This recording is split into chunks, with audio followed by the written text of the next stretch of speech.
जय माता दी। चैत्र नवरात्रि जो है कि वह 19 मार्च को शुरू हो रही है या 20 मार्च को, क्योंकि 19 मार्च को अमावस्या तिथि भी है और ऐसे में असमंजस है कि नवरात्र कब से प्रारंभ है और कलश स्थापना किस दिन की जाएगी, शुभ मुहूर्त क्या है, पूजा की सामग्री आदि ये सब मैं आपको अभी बताऊंगी। क्या अमावस्या में ही, अगर कल है तो क्या अमावस्या में ही आरंभ होगा नया वर्ष, जो हिंदी का नया वर्ष होता है, तो वह क्या अमावस्या वाले दिन आरंभ होगा, ये भी मैं आपको बताऊंगी। आप हमारे साथ पूरे वीडियो में बने रहें। 19 या 20 मार्च को है प्रतिपदा, जो परेवा है 19 को है या 20 को। तो इस साल की जो चैत्र नवरात्र की जो शुक्ल पक्ष की प्रतिपदा तिथि 20 मार्च को प्रातः काल तक है, लेकिन नवरात्रि का शुभारंभ है जो 19 मार्च को ही हो रहा है। इसका कारण यह है कि 19 मार्च को गुरुवार को जो है वो प्रतिपदा उस दिन भी है, लेकिन चैत्र शुक्ल पक्ष की तिथि 20 मार्च को शुक्रवार को प्रातः काल तक है। ऐसे में चैत्र नवरात्रि का जो शुभारंभ है 19 मार्च को क्यों हो रहा है, सबसे पहले तो मैं आपको ये बताऊंगी, क्योंकि 20 मार्च से क्यों नहीं हो रहा है। हिंदू कैलेंडर के अनुसार चैत्र माह के जो शुक्ल पक्ष की प्रतिपदा तिथि से चैत्र नवरात्रि का आरंभ होता है, क्योंकि परेवा पहले दिन कलश स्थापना परेवा वाले दिन बनाई जाती है, जो प्रतिपदा भी कहते हैं। उस दिन माँ दुर्गा भगवान कार्तिकेय, गणेश जी और शिव गणों के साथ धरती पर आती हैं। कलश स्थापना के साथ उनकी 9 दिन पूजा करते हैं, 9 दिनों तक व्रत रखते हैं और पूजा के बाद महानवमी पर माता की विदाई भी की जाती है। तो वे अपने वाहन पर सवार होकर कैलाश में प्रस्थान कर जाती हैं। तो वैदिक पंचांग के अनुसार इस साल की जो चैत्र नवरात्रि के लिए आवश्यक चैत्र शुक्ल जो प्रतिपदा तिथि है, जो 19 मार्च को गुरुवार को सुबह 6:52 पर शुरू हो रही है। 6:52 पर शुरू हो रही है और इस तिथि का समापन जो है वह 20 मार्च को शुक्रवार को प्रातःकाल 4:52 पर हो रहा है। तो सूर्योदय के समय जो तिथि है वही पूरे दिन के लिए मान्य होती है। तो इस बार की जो चैत्र नवरात्र है वह शुक्ल पक्ष की जो प्रतिपदा तिथि है वह 19 मार्च को सूर्योदय यानी कि 6:26 पर प्रारंभ हो जाएगी, जो प्रातःकाल 19 मार्च को। इस वजह से 19 मार्च को ही चैत्र शुक्ल की प्रतिपदा तिथि नहीं है, उस दिन चैत्र अमावस्या है। अब देखते हैं कि 20 मार्च को सूर्योदय 6:25 पर हो रहा है। उस समय में चैत्र माह के शुक्ल पक्ष की द्वितीय तिथि है, क्योंकि प्रतिपदा तिथि का जो है वह समापन सूर्योदय से पूर्व यानी कि 4:52 पर हो रहा है। ऐसे में चैत्र शुक्ल पक्ष प्रतिपदा तिथि का लोप हो रहा है, यानी कि वह तिथि की क्षति हो रही है, मतलब वह तिथि घट रही है। तो 19 मार्च और 20 मार्च दोनों ही दिन प्रतिपदा तिथि नहीं है। इस बार चैत्र अमावस्या तिथि के बाद जो है चैत्र शुक्ल पक्ष की द्वितीय तिथि प्राप्त हो रही है। इसलिए इस बार 19 मार्च को अमावस युक्त जो प्रतिपदा है, इसे आसान भाषा में कहें तो इस साल चैत्र शुक्ल पक्ष की जो प्रतिपदा चैत्र अमावस्या तिथि एक साथ है। देवी भागवत के अनुसार अमावस्या युक्त प्रतिपदा में चैत्र नवरात्रि अच्छी नहीं मानी जाती है, लेकिन समस्या यह है कि इस बार प्रतिपदा तिथि जो है परिवार तिथि का लोप हो गया है। इस वजह से 19 मार्च को चैत्र नवरात्रि का आरंभ हो रहा है, क्योंकि 20 मार्च को द्वितीया है और उस तिथि से नवरात्रि प्रारंभ नहीं होती है।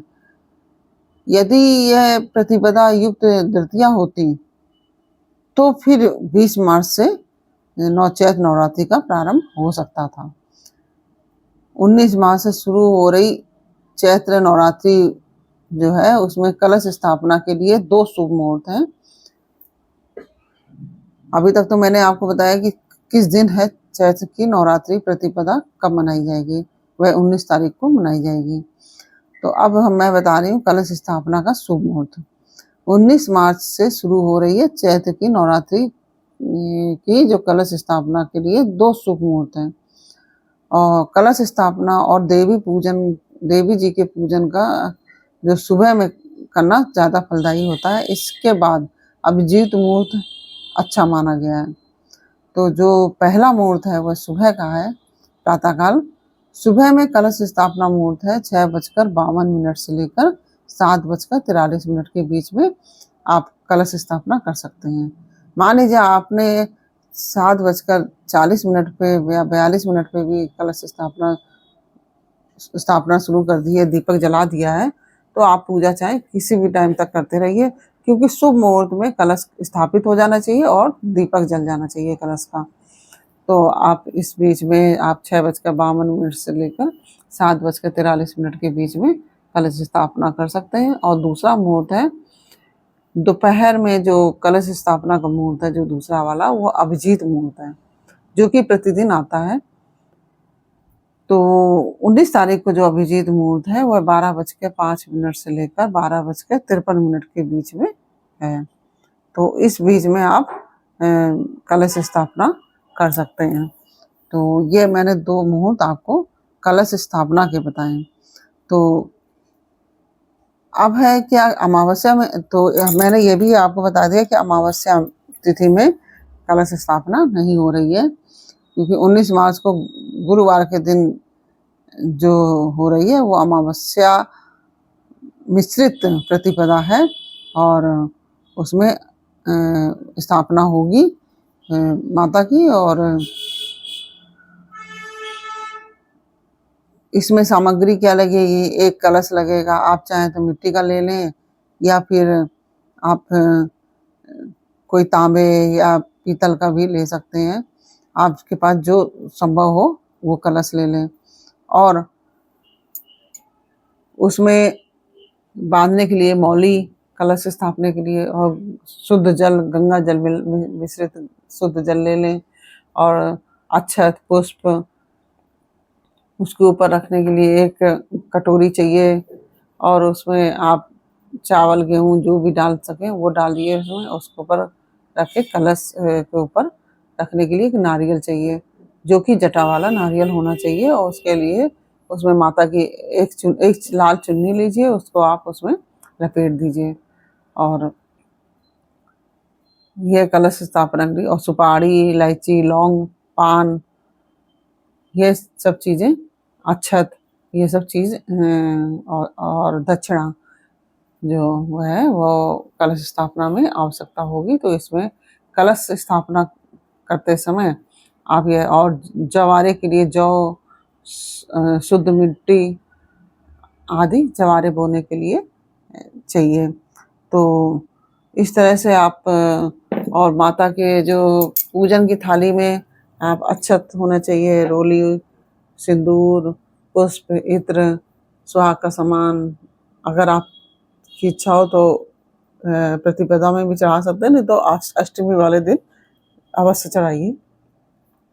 और माता के लिए एक सुंदर सी माला, और भगवान कार्तिकेय जी और गणेश जी और गौरा मैया कलश, गणेश गौरा जो स्थापित किए जाते हैं, वो सुपारी और यह सब चीज़ें आपको पूजन सामग्री में चाहिए। माता के लिए चुनरी लाल रंग की। तो इस तरह से आप माता के श्रृंगार कीजिए, उनको माला पहनाइए चुनरी उड़ा के, और पुष्प की माला पहनाइए माला को। और अगर गुड़ैल के फूल हो तो बहुत ही अच्छा है, नहीं तो कोई भी पुष्प आप भगवान माता को अर्पण कर सकते हैं। तो चुनरी, दुर्गा जी की माता की प्रतिमा, नारियल, आम के पत्ते, रोली जिसको कुमकुम भी कहते हैं, और अक्षत उसको कहते हैं जो बिना टूटे हुए चावल होते हैं, फूल माला, धूप, दीप, घी, पान, सुपारी और 16 श्रृंगार की जो वस्तुएं आप चाहें तो कल भी चढ़ा सकती हैं, नहीं तो अष्टमी तक किसी भी दिन चढ़ा सकती हैं आप, लेकिन एक बार आप चढ़ाइए ज़रूर। और जवारे बोने के लिए जो मैंने बताई शुद्ध मिट्टी, और जो जिसमें आप मिट्टी में जवारे बोएंगे वो पात्र होना चाहिए। तो और स्थापना के लिए लाल कपड़ा होना चाहिए। चौकी में बिछाएंगे ना, जहाँ माता की प्रतिमा स्थापित करेंगे, तो उसके लिए लाल कपड़ा और उसमें माता को स्थापित कीजिए। और भगवान जो हनुमान जी को भी साथ में स्थापित अवश्य कीजिए। और पूजन सामग्री में जो मैंने बताया ये सब सामग्री हो जाएगी। जटा वाला नारियल बताया आपको, कलावा और श्रृंगार की सामग्री तो आप जानते ही हैं सब। और फल में फिर जो भी फल आप ला सकते हैं वो आप अपनी सामर्थ्य के अनुसार आप कीजिए। और जवारे बोने के लिए जौ अवश्य लीजिए, उनको आप भिगो दीजिए और कुछ देर भीगेंगे तो उससे आपके बहुत ही अच्छे जवारे निकलेंगे। और माता का पूजन इस तरह से कीजिए। और यह मैंने आपको बताया कि चैत्र नवरात्र कब से है। और यह दिन जो चैत्र नवरात्रि का दिन होता है, यह हमारे हिंदू संस्कृति में इससे 9 वर्ष प्रारंभ होता है, क्योंकि चैत्र नवरात्र से ही 9 वर्ष का प्रारंभ हो जाता है। जैसे कि 2026 चल रहा है, तो जो हिंदी से उसके अनुसार आप ये समय 2082 चल रहा है। तो इस तरह से हिंदी जो है संस्कृति के अनुसार ये हमारे लिए 9 वर्ष है। यह जो एक अंग्रेजी 9 वर्ष होता है जो 1 जनवरी से शुरू होता है, लेकिन हिंदी में ये हमारे सनातन संस्कृति में यह 9 वर्ष चैत्र की नवरात्र की परिवार से शुरू होता है। तो इसको बहुत सी जगह जैसे महाराष्ट्र वगैरह में गुड़ी पड़वा आदि इस तरह से मनाया जाता है। हर जगह अपने अपने हिसाब से ये पर्व मनाया जाता है। और हम सब माता का आशीर्वाद लेकर अपने 9 वर्ष के का आरंभ माता का पूजन करते हुए माता का आशीर्वाद लेके प्रारंभ करें। और सभी सुखी रहें, सभी निरोगी रहें, और किसी को भी किसी प्रकार की कोई प्रॉब्लम ना हो। तो इसके लिए आप सब माता का पूजन कीजिए और बहुत ही अच्छे से आप कीजिए। और इस बार माता रानी पालकी पर सवार होकर आ रही हैं, जो कि अच्छा संकेत नहीं है थोड़ा, लेकिन जो माता जा रही हैं तो उसमें जब माता की विदाई होगी तो माता हाथी पर जाएंगी, जो कि बहुत शुभ संदेश है। तो इस तरह से यह माता का आगमन और बहुत ही अच्छा होगा। और नवरात्र हम उनका ध्यान करते हुए मनाएं और माता हम सबको आशीर्वाद दे के जाए, हम सबका जीवन अच्छा हो। इस तरह से ये सब आप लोग कीजिए। और अभी मैं आपको दूसरा वीडियो बनाऊंगी तो उसमें बता दूंगी रामनवमी कब है, अष्टमी कब है, ये सब जानकारी भी मैं आपको उसमें दे दूंगी। तो पहले आप लोग ये वीडियो देख लीजिए, क्योंकि वो वीडियो बनाने में मुझे काफ़ी लेट हो गया है, तो उसके लिए क्षमा प्रार्थी है। तो फिर मिलते हैं आपसे अगले वीडियो में एक नई जानकारी, एक नई कहानी के साथ। तब तक के लिए राधे राधे, जय माता दी।